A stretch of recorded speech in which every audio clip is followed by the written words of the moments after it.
So, the release of Hogwarts Legacy really got us thinking about Riders Republic again. With the gaming industry rapidly shifting to a new way of play, did Ubisoft back the right horse in their launch strategy for Riders Republic? Or could they have gone and done more to solidify this game's place on our consoles for the next 5 years? Holy crap. From abstract lore building one week to what could be our deepest discussion yet this week, I might get whiplash. But welcome back to the Riders Report.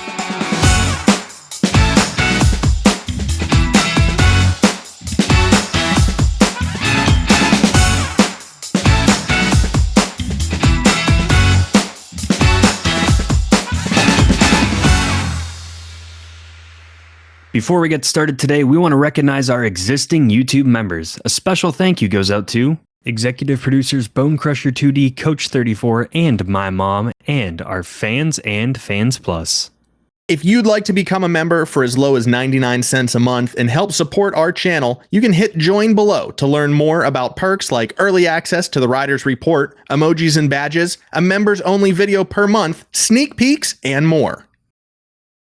Riders Republic is testing out yet another style of mass race. This weekend, they have Ghost Warrior mass races. Warrior mass races where they have the speed traps, the speed boost, different zones, and then Ghost where you can't collide with anyone.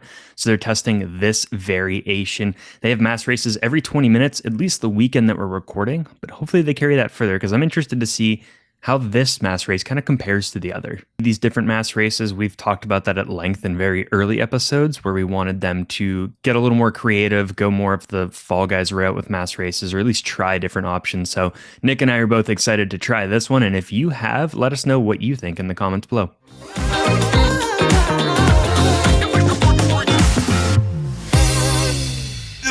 Yeah, okay. I feel like we should stretch or something, put on some more deodorant. I'm going to get all kinds of sweaty talking about this one. This is a little deeper than our normal run-of-the-mill episode. Definitely, and I know after a couple weeks of coming up with creative lore, this one, we wanted something that was more along the lines of a main topic, talking about Riders Republic.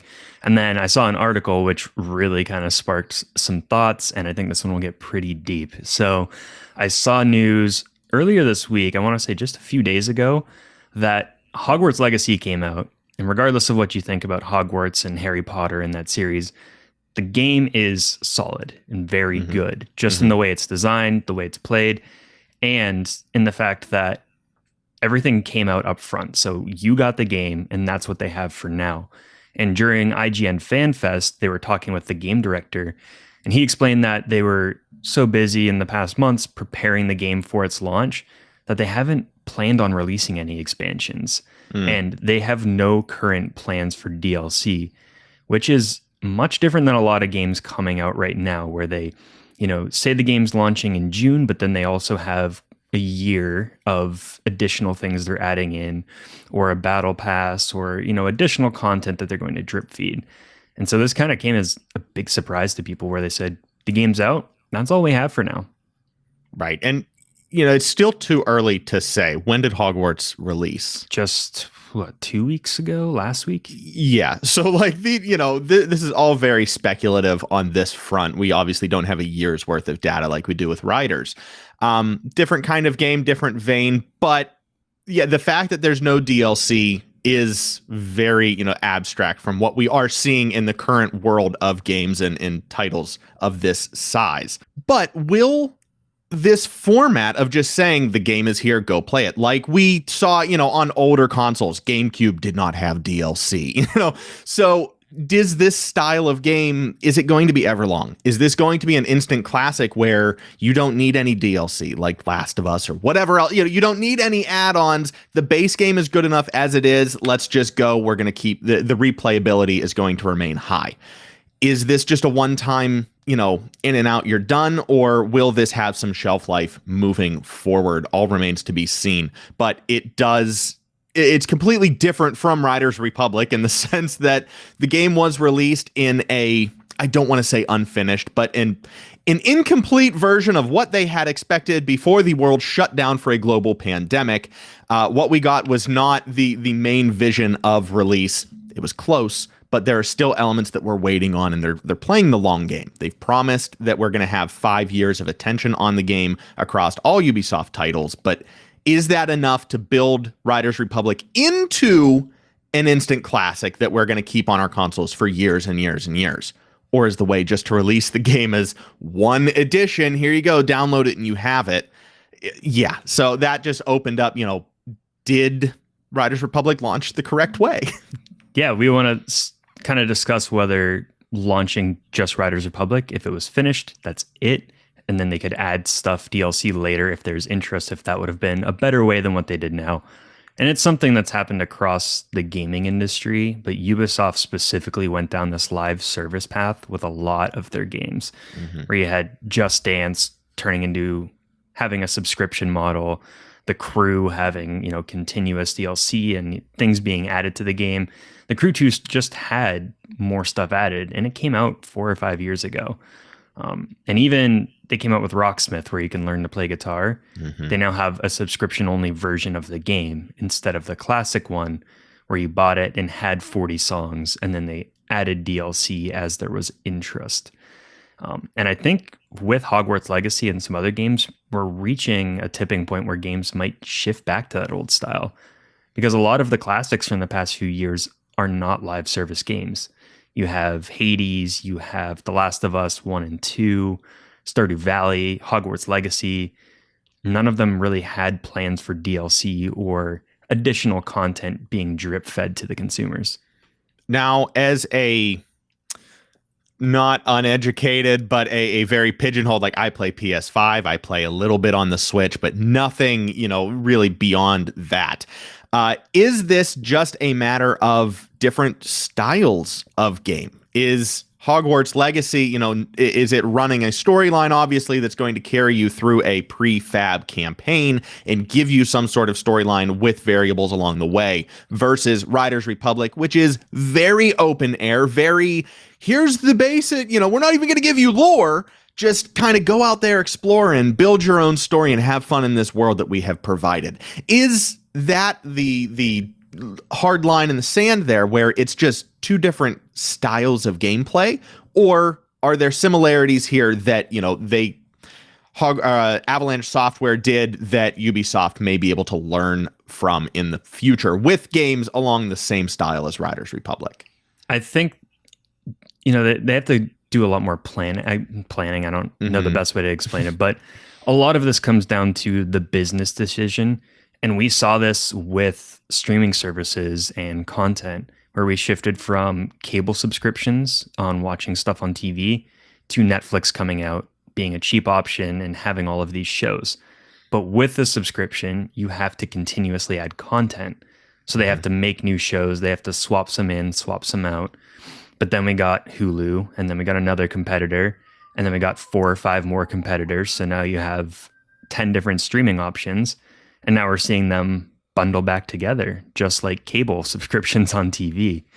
And so I think games saw that, where instead of launching a game, making your $10 million from sales, and that's it, to we can launch a game, but have subscriptions or have things to purchase and, maybe see $500,000 a month continuously over the years. And that's very attractive for businesses, because you have stability and knowing constant income is coming.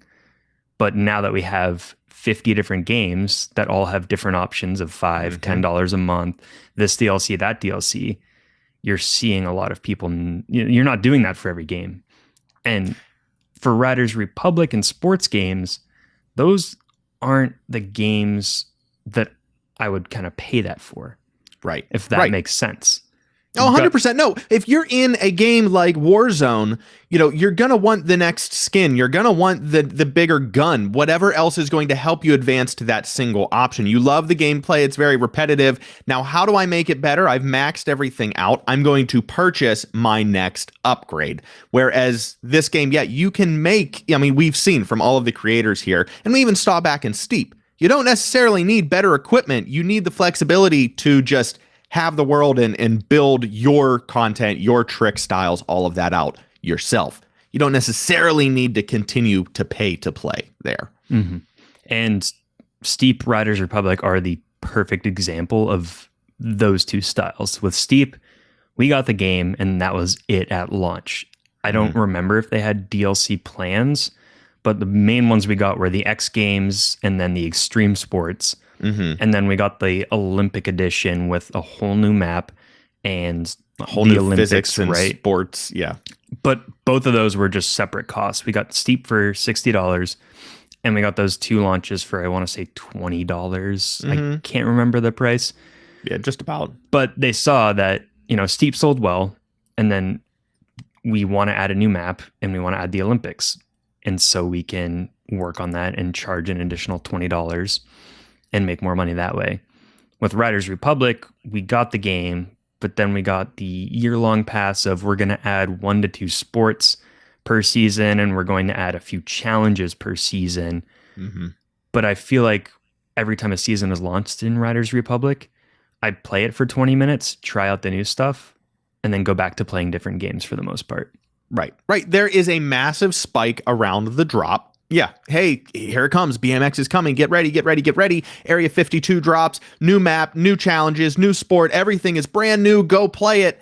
People go out and play it for the weekend. They get that extra 4 or 5 hours worth of content that they just baked into the game. And then, like you said, you're back to the next game. You're back to your old sports. You go back to the story as you are perceiving it.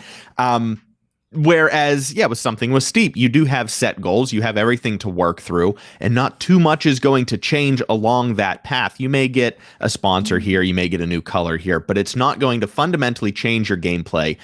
It feels like sort of whiplash whenever games like Riders Republic come out with a brand new thing. Here, come here. Shift all of your focus from what you were doing and what you loved about this game to learn something brand new. Whereas other games are just releasing these out the gate. And from day one, I was a BMX rider. From day one, I was a snowboarder and have just carried on that path. It really feels like they're trying to force feed all of the new stuff into our face. Like, hey, look, the game is still here. It's still breathing. Here's this new shiny thing. Go play with it. Where that may not. Everyone jumps into the game. There's a huge peak of playing for that weekend, that week, whatever it is. And then again, it dissipates because there's not this long arc that people are playing. And this can happen when, you focused on having, the game being appealing to everyone and not to specific styles. So we've talked about that with not having a replay mode or the ability to edit the maps. That's a small section of people that would use those features, but that is, a huge return on people who are consistently playing the game. And going into kind of the Fortnite live service model, it's a free game, so it takes nothing to start playing it. Anyone can find something fun because they have the core mode, they have the no building mode, they have the creative mode. You can play with friends on every platform. And then if you are into that game, they have the battle pass or they have the subscription, or you can buy certain items as you like them. And Riders is in that weird spot where you have to pay $60 up front, but then you also have to pay for the small things that they are slowly adding to the game that still appeal to just a small amount of the player base. Right. And if you're going for, like you said, you're going for a more general audience, that is also a more general economic field. You're not trying to pigeonhole into, we're trying to get college kids and folks that have disposable income. We're saying we want the 5-year-olds to be playing as much as we want the 50-year-olds to be playing. So that is a big old span. Are the kids going to want the latest and greatest? Of course they are. And when mom and dad, when the guardians don't pay for it or can't pay for it right in that moment, what's the kid do? They're going to go to the next game that has something else that they want to play. They're just going to give up on those campaigns. And the features that are being rolled out as well are also featured in other games in the genre. So it does kind of feel like a shot in the foot when we don't have a capture system, a robust capture system yet. Well, okay, let's go to Shredders. Let's go to Skater XL. Skater XL has keyframes. Let's go to Steep. Steep had a better, whatever else. We're going to go and play those things as well. Oh, you don't have X? Well, we're going to go find X until you guys have it. We'll come in, we'll play it for 10 minutes. And if it's not as good or better than the one that we had, guess what? Guess what we're going to go back to at the end of the day. Yeah. And that's, it worked for Hogwarts at least because they were very upfront of what is in the game. It is, a role-playing game with a set story, a set amount of challenges, has these features. Not everyone will like it because some people don't like that level up system and everything you have to keep track of, but that's okay because they're selling the game and then that's it. They'll add stuff if there's interest, or if they continue working, they can make a second game on the same platform. And so this, we also had the news from Ubisoft, which is kind of a good way to transition to back in January when they had, their report with all of the investors, and it was a lot slower than they expected and sales were low on some games.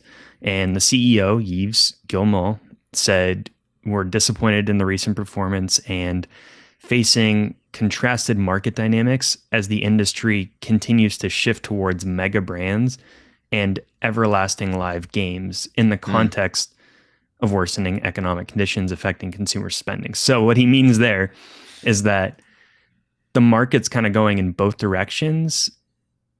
They're seeing a shift towards large brands, so like Assassin's Creed for them, and everlasting live games, Fortnite, Rocket League, while there's also the worst conditions for the general spenders like you and me, where we have... People aren't paying. They don't want to pay for the next game.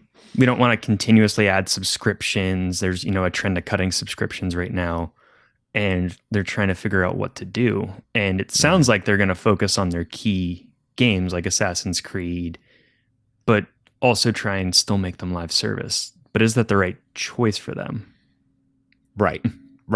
Yeah. And Hogwarts is not live service right now. It was just dropped dead and done. Yeah, that is very interesting. Are you able to retrofit a game series like Assassin's Creed into a live game service that just continually pumps? What does that look like for Assassin's Creed? Does that maintain the same branding, the same feel, the same atmosphere that we've had for the last 15 years?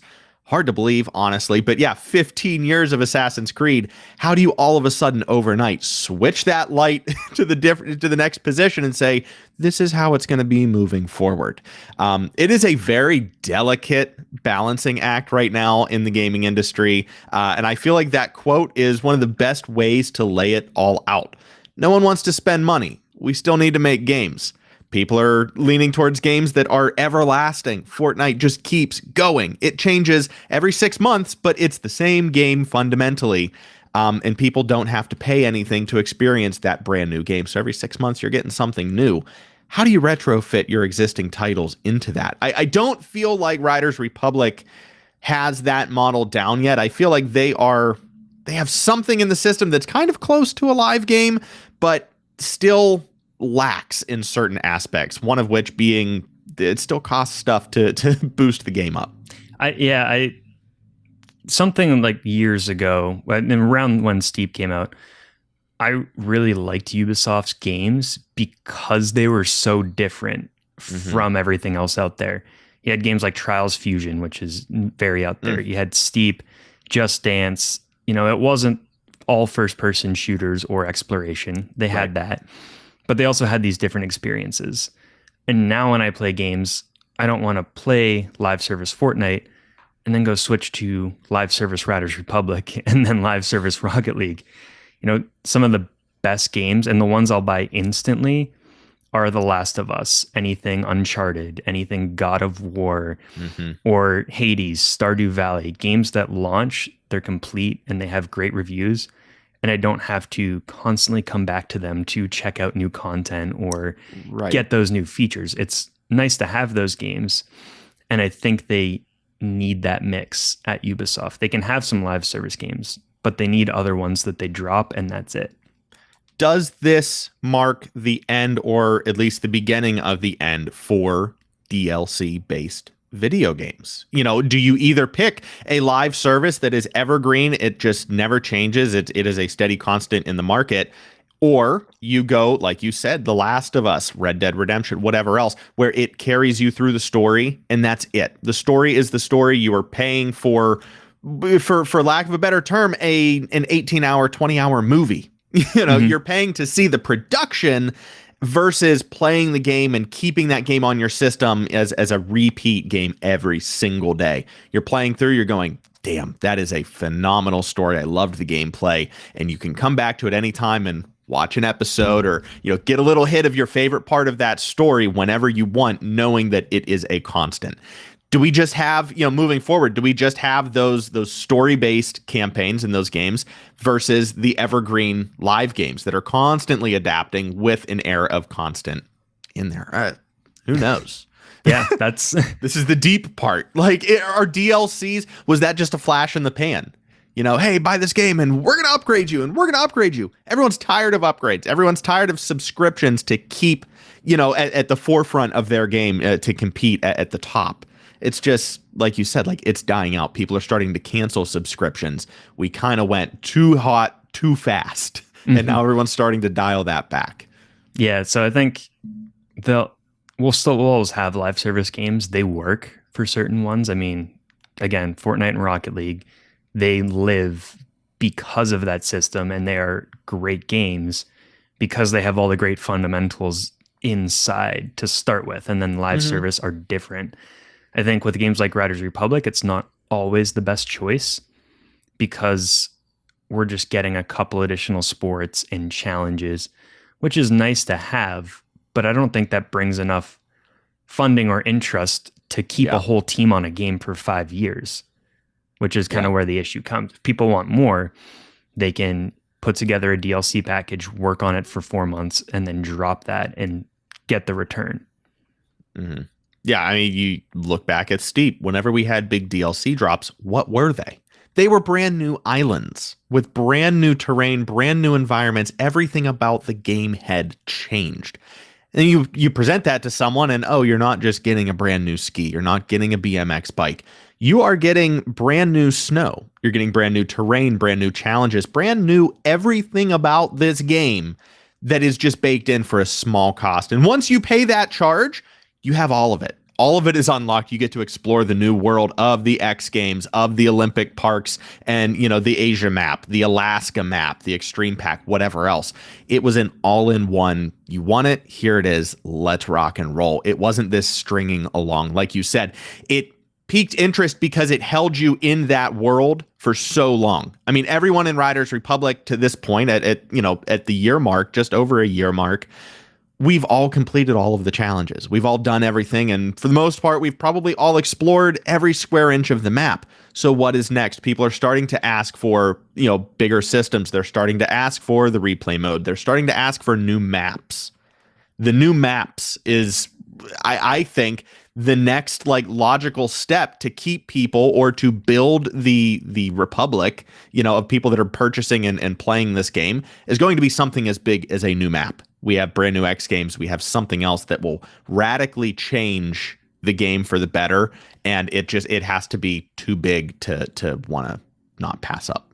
Yeah, again, there's no right or wrong answer here. We're not predicting, and giving our sage advice on the outlook of the video gaming industry for the next 5 years here. But it will be interesting to take these little tidbits into account as we see games like Hogwarts advance, as we see games like Riders Republic grow in the upcoming years. What do those DLC packages look like? How are they presented? And how are they built to retain the viewership and the playership on a worldwide base? That's... This was large. This was big. It was, yeah. And if you have any thoughts on either direction, if you think live service worked for Riders Republic, if a single game would have been better, I'm interested to hear everyone's takes because it is a hot topic right now. Yeah, please let us know down in the comments. Not everyone digests games the same way. We don't all play the same.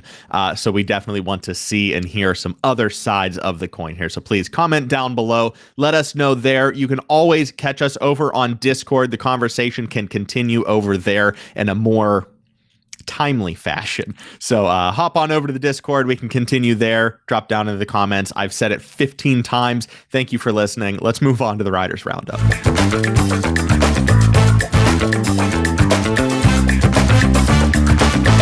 Starting off this week's Riders Roundup is one of our regulars here, Gunny Guns, with the Ultimate Riders Championship 3. in Riders Republic. This one on the Crank Babbas channel that we saw featured, 2 weeks ago? Maybe, yeah, sometime in the last month. And this is a challenge going between Ian Hawk BMX, Lycanthrope 98, and Gunny Guns. And I love to see, riders competitions like head to head, and they're talking to. Some of these events are really fun to watch. I also remember Steep and Old Potato doing a head to head right at the beginning. And it's, kind of a creative way to play this game. And I just love watching these. Yeah, talking about riders trying to find new things to do in the game. These guys are definitely setting the bar high for the competitive class of gamers in Riders Republic. Moving on to someone who is no slouch in the competitive area himself. It is Flair. And this is going back to our Steep days. So kind of good for our talk that we had earlier today. This is real snow. So they could use any snow sport in Riders Republic. So I think we cut out the air sports for this competition. Right. And I don't remember if this one won or not. This was part of the Invitational? Yes, correct. Yep, I just saw the K2 board tap on the side of the structure. Yes, this was a part of the Invitational that we hosted in Steep a while back. Yeah, and Flair just known for his editing now, and even back then. I know this was up near the top. Yeah, this is a 2-year-old video, but it still holds true. So if you are not hip to our previous competition series in Steep, this is a great taste of what we were doing in years and games past. Thank you for joining us for this week's episode. Playing us out is none other than Ian Hawk BMX, my most favorite games. And he's featuring a lot of the old classic sports games. There's some skateboarding, there's some BMXing, and of course, Riders Republic. Yes, thank you again for joining us for episode 64 of our first 100 guaranteed episodes. And a special thanks, as always, goes out to our YouTube members. Thanks to executive producers Bone Crusher 2D, my dad, Coach 34, and your mom, Mama Bell, along with our co-producers and Fans Plus. And if you want to become a member, hit join down below and you'll get the cool perks. We just came up with our new members only video for this month. Nick and I just spent 10 minutes talking about video game music and jazz classics and singing along. You'll also get sneak peeks to the show, emojis, badges, and more. And if not, just subscribe and you'll catch all of our Riders Roundup, Riders Report. You got it. Episodes, thank you, every week. Our TFG competitions and any other cool videos we decide to upload. Yes, we will be returning to the lore of Riders Republic in the next few weeks. But if the discussion continues down in the comments or over on Discord about the current state of video games in general, well, we might just have to extend this into a part 2. So you let us know what we're going to be covering in next week's episode. But until then, I'm Nick. And I'm Mitch. And we'll see yins on the slopes.